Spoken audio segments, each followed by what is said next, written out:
Long ago, a city filled with tall towers, shining domes, and winding markets, there lived a kind-hearted boy named Aladdin. He was poor. His father had died when he was still young. Aladdin's mother tried to earn money by spinning thread and washing clothes. Aladdin often spent his time to dream instead of working, though his clothes were old and patched, but his eyes were bright with hope. One afternoon, as Aladdin played with other boys in the market, a stranger came there. The man was tall, richly dressed, and gentle. He saw Aladdin closely, then smiled. The stranger asked Aladdin his name and about his family. When Aladdin told him that his father, Mustafa the tailor, was dead, the man looked surprised. He sighed and said he was Mustafa's brother, Aladdin's long-lost uncle, who had been traveling for many years.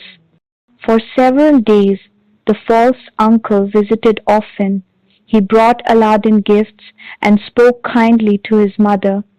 But beneath his pleasant smile, he was not a true uncle at all.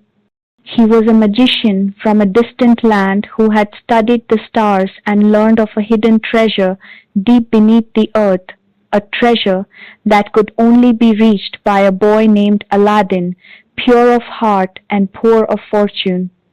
The magician's kindness was only a mask for his greed.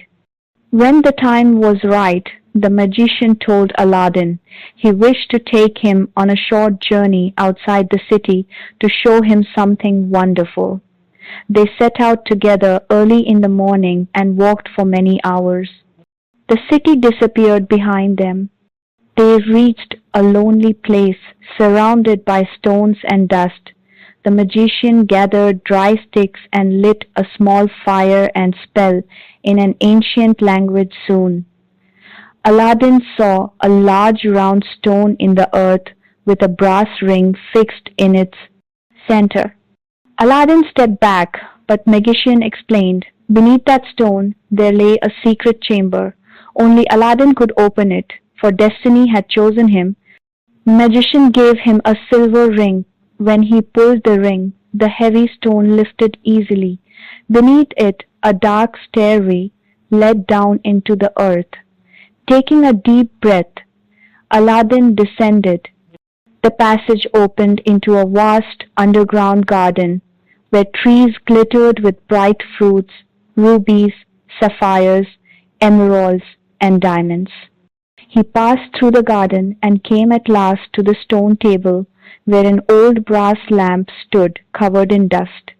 He took the lamp and returned to the staircase. He told magician that he had the lamp.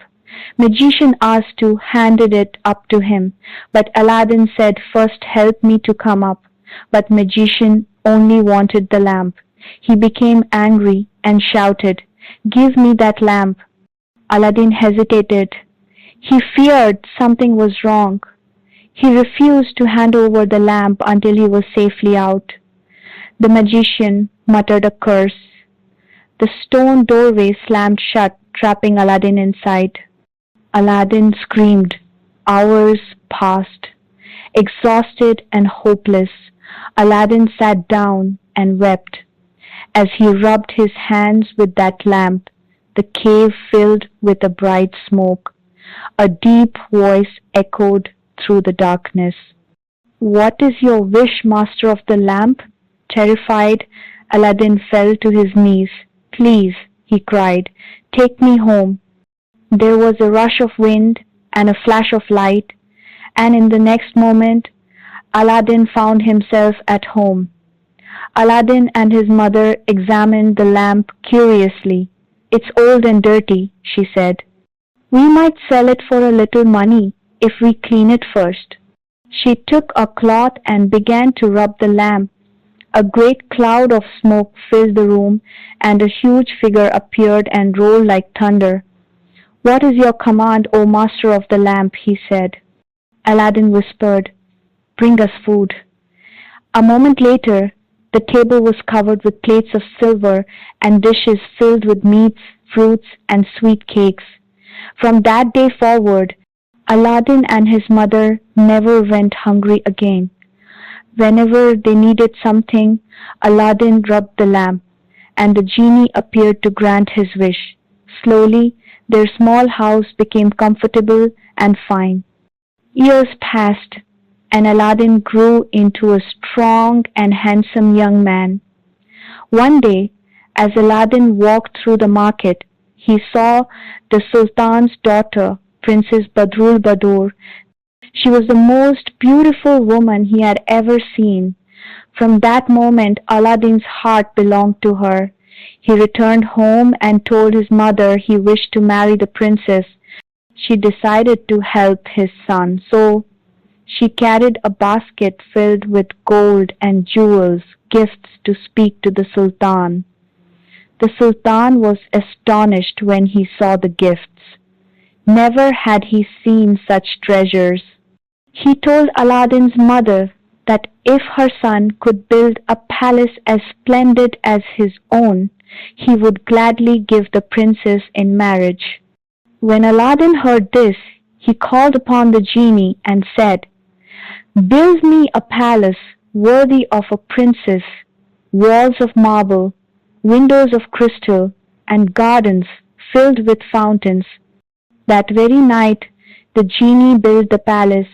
It shone with such beauty that when the Sultan awoke the next morning and saw it from his window, he could hardly believe his eyes. He kept his promise, and Princess Badrul Badur became Aladdin's wife.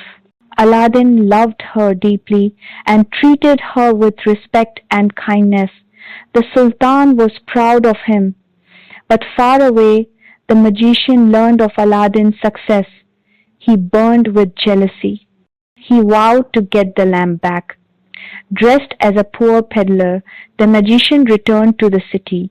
He walked through the streets calling, "New lamps for old, new lamps for old." When the princess heard him, she remembered an old lamp that had been in Aladdin's study and thought it would please her husband to have a shiny new one. She gave the lamp to magician. The magician's hands trembled as he received the lamp. He quickly left the city and went to a lonely place. There he rubbed the lamp and summoned the genie. "Take Aladdin's palace, his wife, and all within it," he commanded, "and carry them to my land across the desert." That night, a storm of magic swept the sky. The palace was gone. The Sultan was furious. Believing Aladdin had betrayed him, he ordered the young man brought before him in chains. Aladdin pleaded for time. He promised to find the princess and bring her back. The Sultan granted him 40 days. Aladdin wandered the deserts, weary and alone. One night, as he sat beneath the stars, he twisted the silver ring on his finger, the same ring the magician had once given him. Instantly, the genie of the ring appeared. "What is your wish, master?" the spirit asked. "Take me to my wife," Aladdin begged. In a flash, when he opened his eyes, he stood before his own palace, now standing in a strange land. He saw the princess sitting sadly, her face pale with worry. When she saw Aladdin, she ran to him in joy. Aladdin comforted her and promised that they would be free soon. He asked her to serve the magician a drink that evening. Into the cup, he dropped a few drops of a sleeping poison the genie had given them. The magician drank deeply and soon fell into a heavy sleep. Aladdin took the lamp and rubbed it. The genie appeared in a blaze of light. "My master, what is your wish?" said genie. "Carry this palace and all within it back to our true home," Aladdin said, "and let this evil man trouble no one again." The genie bowed. By morning, palace stood once more beside the Sultan's palace. When the people awoke, they cheered and celebrated. The Sultan wept with joy to see his daughter safe. The magician was never seen again. Aladdin used the lamp's power only for good. When the Sultan grew old, he made Aladdin king, and under his rule the city prospered like never before. As for the magic lamp, it remained hidden safely away, brought out only in times of great need.